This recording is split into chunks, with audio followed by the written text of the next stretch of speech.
அப்படின்னா latest state மட்டும் நம்மளுக்கு பிரிண்ட் ஆகும்.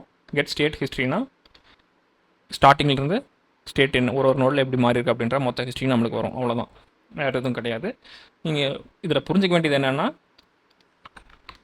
நெக்ஸ்ட்டு தான், இந்த நெக்ஸ்ட்டுன்றது.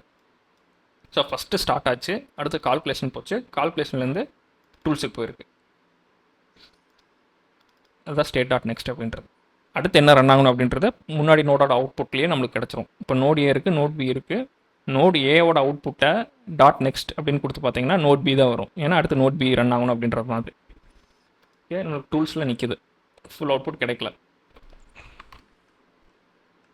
நான் ஒரு வாட்டியும் போயிட்டு இப்போ ஒரு வாட்டியும் நான் ஏதோ ஒரு நோடில் ஸ்டாப் பண்ணுறேன். நான் மேனுவலாக போய் ஒரு வாட்டியும் டாட் நெக்ஸ்ட்னு கொடுத்துருக்க முடியாது. கரெக்டாக ஒரு சில நோடு வந்துட்டு டைனமிக்காக இருக்கும். ஃபார் எக்ஸாம்பிள் 5 வாட்டி இன்டரப்ட் பண்ணலாம், இல்லை 3 வாட்டி இன்டரப்ட் பண்ணலாம். நம்ம கோடில் போய் ஃபிக்ஸ் பண்ண முடியாது ஒரு வாட்டி டாட் நெக்ஸ்ட்